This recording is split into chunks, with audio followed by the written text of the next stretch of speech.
안녕하세요. 역사 속 그날 그 이야기 속으로 들어가겠습니다. 한간이 되는 길이 정말 만만치 않았다.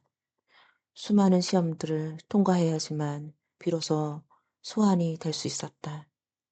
조선 후기 법전인 대전 통변을 보면 이렇게 뽑힌 아이들은 90명 정도 되었다고 한다. 소환들은 니시브에서 기초 업무 교육을 받은 뒤 실전에 투입되었다. 정식 환관이 아닌 만큼 훈계를 받을 수 없었지만 선배 환관들의 지세에 따라 궁궐 통소와 잔심부름, 때로는 대전에서 왕을 모시는 일도 하기도 하였다. 한마디로 시키는 것은 다 하면서 궁궐의 일을 익힌 셈이었다. 그렇게 해야 10년을 보내면 드디어 정식 환관이 될 기회를 얻었다. 모두가 정식 환관이 되는 것은 아니고 마지막 시험을 통과해야지만 됐다. 그 마지막 관문이 바로 생식기능 검사였다. 어른이 되면서 생식 기능이 다시 살아나는 경우도 있었기 때문에 다시 한번 확인했던 것이었다. 이 검사를 통과하면 드디어 훈계를 받은 정식 환관이 될 수 있었다. 대부분 10살 전후에 소환이 되어서 20살 전후에 훈계를 받았으니 너무나 긴 여정이었다. 그런데 연상고 10년, 그러니까 1504년 충격적인 황관 스캔들이 터지고 말았다. 이 사건은 사헌부에서 접수된 고발로 알려졌다.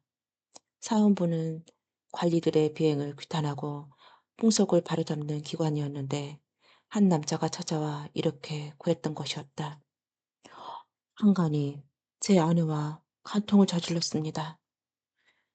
다른 사람도 아니고 환관이 남의 아내를 탐했다니 있어서는 안 될 일이었다. 궁궐은 발칵 뒤집혔다. 조사 결과 환관 서두관이라는 자가 누에를 길러 궁에 들어왔던 남자의 아내와 눈이 맞아 정을 통했다는 사실이 밝혀졌다. 이 사실을 들은 연산군은 곧바로 칼을 들어 서두관의 목을 베어버리는 하명을 처했다. 하지만 그 이후로도 분노가 가라앉지 않았습니다. 한간이 궁에서 여자를 만났다가 혹시 아이라도 낳게 된다면 왕실은 비웃음거리가 될 것이 뻔했다. 1504년 5월 화가 잔뜩 난 연산군은 가짜 환관이 있는지 검사해 본 뒤 자신에게 보고하라는 명령을 내렸다. 지금 풍속을 거짓이 많아 고자들도 가짜가 아닐 수 있으니 승지, 강짐을 의원, 김웅수, 고세보와 함께 협영문 밖에 고안이 있는지 없는지 상고하여 아뢰어라. 연산군 일기 53권 10년 1504년 5월 3일의 일이었다. 조선왕조 역사상 최초의 환관 신사검사가 실시되었다. 모든 환관이 한 군데에 모여 한 명씩 바지를 내렸다. 어떻게 되었을까? 놀랍게도 한 사람이 걸리고 말았다. 다들 소환시들의 까다로운 검사를 거쳐 환관이 되었는데도 김세플이라는 사람은 생식 기능을 가진 채 궁궐에서 일하고 있었던 것이었다. 혹시나 했던 일이 정말로 일어나자 연산군을 격노했다.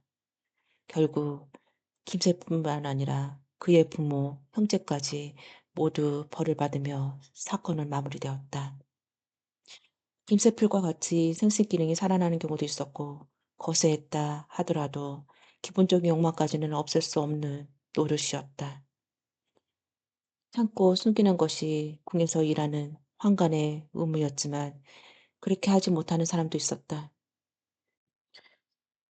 태조 때에는 환관과 세자빈 사이에 대형 스캔들이 터지기도 했다. 태조는 환관의 목을 베고 세자빈을 궁궐에서 내쫓았다. 왕실에서는 이런 일이 생길 때마다 환관들에게 엄하게 다스렸지만 인간의 욕망을 완전히 막기란 어려웠다. 이 밖에도 환관들에게는 온갖 금기 사항이 많았다. 종종 일어나는 사달을 막기 위해 방책이었다. 특히 음식을 가려 먹어야 했는데 그중에서도 마늘은 절대 먹으면 안 되는 음식이었다. 왕 앞에서 구취를 풍기지 않는 것도 위험이었지만 양기가 오르는 것을 예방하려는 목적이었다. 황가는 철저하게 욕망을 누르고 인내하여 오직 왕과 당신만을 위해 일하는 존재였던 것이었다.